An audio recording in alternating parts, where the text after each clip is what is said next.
আজকে কিন্তু আবারও একটা বাঙালি থালির ভিডিও তোমাদের সঙ্গে শেয়ার করব। আর এটা কিন্তু আমাদের পুরীতে খাওয়াই একটা বাঙালি থালি।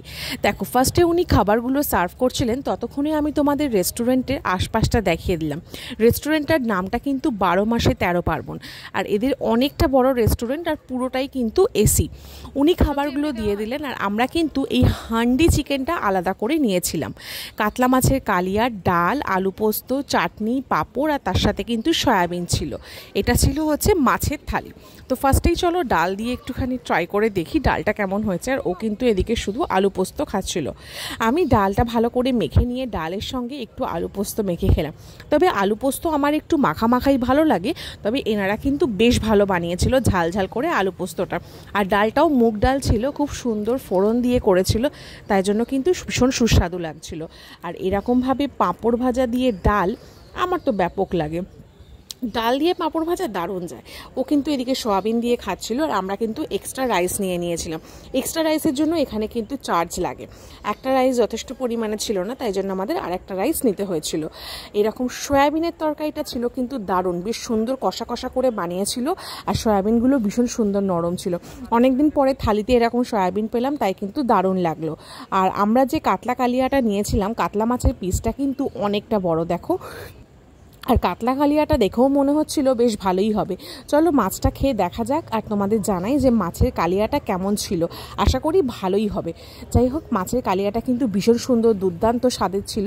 কি সুন্দর একটা ঝাল ঝাল, আর কি সুন্দর ধনে পাতার মতন একটা স্বাদ আসছিল। আমি ঠিক বলতে পারবো না ধনে পাতা ছিল কি না, বাট হ্যাঁ, মাছের কালিয়াটার স্বাদ কিন্তু ভীষণ সুন্দর। হ্যাঁ, এনাদের এখানে রেস্টুরেন্টের কিন্তু খাবার দাবার কিন্তু খুব একটা রিচ না, মোটামুটি ঘরোয়া খাবারের মতনই খাবার, কিন্তু খাবারের কিন্তু স্বাদগুলো ভীষণ ভালো। পুরীতে কিন্তু অনেক বাঙালি রেস্টুরেন্ট আছে, অনেক বাঙালি হোটেল আছে, তবে সব হোটেলে আর সব রেস্টুরেন্টে কিন্তু স্বাদ ভালো না। আমরা যেখানে যেখানে গিয়েছিলাম আর যেটা আমাদের ভালো লেগেছে সেই ভিডিওগুলোই তোমাদের সঙ্গে শেয়ার করছি, যাতে তোমরাও গেলে সেখান থেকে জমিয়ে খাওয়া দাওয়া করতে পারো। আর দেখো, আমি ভাবছিলাম ও চিকেনটা নেবে ভাবতে ভাবতে ও নিয়েই নিল। আমি ভাবছিলাম আমি এই লেগ পিসটা নেব, কিন্তু দুঃখের বিষয় ও নিয়ে নিয়েছে। যাই হোক, আর আলুটা দেখো কত বড় একটা আলু দিয়েছে, মনে হচ্ছে একটা গোটা আলু দিয়ে দিয়েছিল। আমরা বলেছিলাম যখন চিকেনটা অর্ডার করছিলাম যে একটা এক্সট্রা আলু দিতে, বলেছিল একটা এক্সট্রা আলুর জন্য 30 টাকা লাগবে। সেই শুনে আমরা বলেছিলাম লাগবে না, কিন্তু আলুটা কিন্তু সত্যি পরিমাণে অনেকটা ছিল, আমাদের এতটাও লাগতো না। চলো চিকেনটা দিয়ে খাওয়া যাক, আর দেখি চিকেনের স্বাদটা কেমন। ওর মুখটা দেখে তো মনে হলো খুব একটা ভালো ওর লাগলো না। চলো আমি খাই, আর খেয়ে তোমাদের সঙ্গে শেয়ার করি চিকেনের স্বাদটা কেমন ছিল। আর চিকেনটা অনেকটা গরম ছিল, তাই জন্য আমি আলুটাকে ভাঙতেও পাচ্ছিলাম না। হ্যাঁ, এনাদের এখানে খাবার দাবারগুলো কিন্তু বেশ টাটকা ছিল, আর খুব সুন্দর গরম ছিল।